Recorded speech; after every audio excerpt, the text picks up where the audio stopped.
What's up, college football fans? Welcome back to the channel. If you're new here, hit that subscribe button because we're diving into one of the biggest games of the season. We're talking about the Lone Star Showdown. Texas A&M versus Texas. Nearly 100 years of pure, unfiltered hatred. And this year, the stakes have never been higher. Texas A&M is undefeated. They're knocking on the door of the SEC championship, and they've got a legitimate Heisman candidate leading the way. But standing in their path? The Texas Longhorns playing at home, hungry to play spoiler in the most satisfying way possible. This is the 99th edition of one of college football's most heated rivalries, and we're breaking down everything you need to know. Let's get into it. Let's start with what's on the line here, because this isn't just another rivalry game. For Texas A&M, Friday night in Austin represents history in the making. Mike Elko's squad has a chance to clinch their first ever SEC championship game appearance. Think about that for a second. Texas A&M joined the SEC back in 2012, and they've never made it to the title game. This is their moment. But it's bigger than that. The Aggies are sitting at 11-0. That's only the third time in school history they've started a season this way. They're not just playing for conference glory, they're playing for college football playoff positioning. Win this game, and they're looking at a high seed and a real shot at the national championship. On the other side, Texas might not have the same record, but don't sleep on the Longhorns. They're playing at home, they've got their own playoff aspirations, and more than anything, they want to be the ones to crush A&M's perfect season. This is what makes rivalries special. Both teams have everything to gain, everything to lose, and absolutely zero love for each other. Now let's talk about the star of the show for Texas A&M, sophomore quarterback Marcel Reed. This kid has been sensational. We're talking Heisman Trophy consideration as a sophomore. That doesn't happen unless you're doing something truly special. Reed has led this Aggies offense to the 15th ranked total offense in the entire FBS. Not just the SEC, the entire country. What makes Reed dangerous is his dual threat ability. He can beat you with his arm, he can beat you with his legs, and he's making smart decisions under pressure. That's the trifecta you want from your quarterback, especially in a hostile environment like this one's going to be. But here's the challenge. Texas has a consistent, disciplined defense. They're not going to give Reed easy reads. They're going to disguise coverages, bring pressure from different angles, and try to force him into mistakes. For A&M to win this game, Reed needs to be sharp.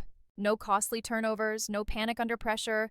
He's shown all season that he can handle big moments, but this is the biggest stage yet. This is where legends are made. Here's a stat that tells you a lot about this matchup. Texas A&M ranks third in the SEC in rushing yards per game at nearly 196 yards. Texas? They're sitting at 14th in the conference with just over 121 yards per game. That's a massive difference, and it could be the deciding factor in this game. When A&M can run the ball effectively, it opens up everything else. Play action becomes deadly. Reed has more time to work his magic. And most importantly, you're controlling the clock and keeping Texas's offense off the field. The Aggies need to establish dominance in the trenches early. Make Texas's defense respect the run game, and suddenly those deep shots downfield become available. Guys like Mario Craver and Casey Concepcion can make plays in space, but it all starts with moving the line of scrimmage. For Texas, it's the opposite problem. They need to find a way to manufacture yards on the ground because if they become one-dimensional, that plays right into A&M's hands. This defensive line for the Aggies is nasty, and if Texas can't keep them honest with the run, it's going to be a long night for the Longhorns. Let's flip to the other sideline and talk about Texas quarterback Arch Manning. Yes, that Manning family. Manning put on a show against Arkansas last week, 4 passing touchdowns, 1 rushing touchdown. And here's the kicker. He even caught a touchdown pass. The dude accounted for 6 touchdowns in one game. That's video game numbers. What makes Manning so difficult to defend is his versatility. He's not a pure pocket passer who falls apart when things break down. He can create with his legs, he can extend plays, and he's got the football IQ you'd expect from someone with his last name. But here's the problem for Manning. Texas A&M's defense has been elite at getting after the quarterback. Their defensive end is tied for third in the entire FBS with 11.5 sacks. That's averaging over a sack per game. Add in veteran linebacker Torian York, and you've got a pass rush that can wreck game plans. A&M's biggest priority on defense has to be keeping Manning contained in the pocket. Don't let him scramble, don't let him extend plays. Make him make quick decisions and bring pressure from multiple angles. Force him into uncomfortable situations. If Manning gets into a rhythm and starts making plays with his legs, this game could turn into a shootout. And in a rivalry game with this much emotion, a shootout heavily favors the home team. In big games like this, it always comes down to the line of scrimmage. The team that wins in the trenches usually wins the game. Texas A&M's offensive line has been outstanding this season. They've only allowed 11 sacks all year. That's first in the entire SEC. That's insane protection, and it's a big reason why Reed has been so effective. But they had a rough first half against South Carolina a couple weeks ago. They let pressure get to Reed, and it threw off the entire offensive rhythm. Against a Texas defensive front that's going to bring heat, the Aggies cannot afford another slow start. The tackles need to protect the edges. The guards and center need to handle interior pressure. And most importantly, they need to give Reed those extra 2 seconds to go through his progressions and find his playmakers. On the flip side, Texas's defensive line needs to make this uncomfortable for A&M. If they can create pressure without blitting, which would leave them vulnerable to Reed's mobility, they force the Aggies into longer third downs and potential mistakes. This chess match up front is going to be fascinating to watch. Now let's talk about something that doesn't show up in the stat sheet but could be absolutely massive.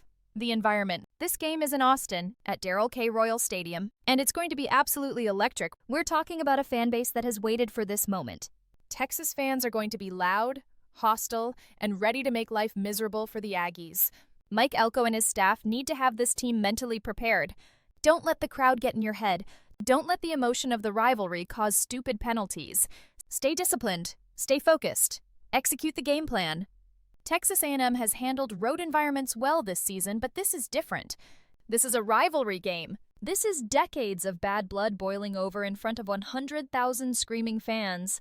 The team that handles the pressure better, that doesn't make mental mistakes, that stays composed when things get chaotic, that's the team that's going to come out on top. So there you have it, the 99th Lone Star Showdown. Texas A&M looking to make history and punch their ticket to the SEC championship. Texas looking to play spoiler and crush their rivals' perfect season. This game has everything: Heisman candidates, playoff implications, conference championship stakes, and nearly a century of pure hatred fueling every single play. Who do you think takes this one?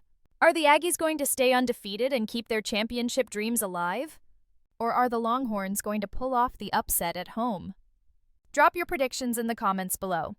And hey, if you enjoyed this breakdown, make sure to smash that like button and subscribe for more college football content. We've got you covered all season long. Thanks for watching, and I'll catch you in the next one. Let's see who wins the Lone Star Showdown.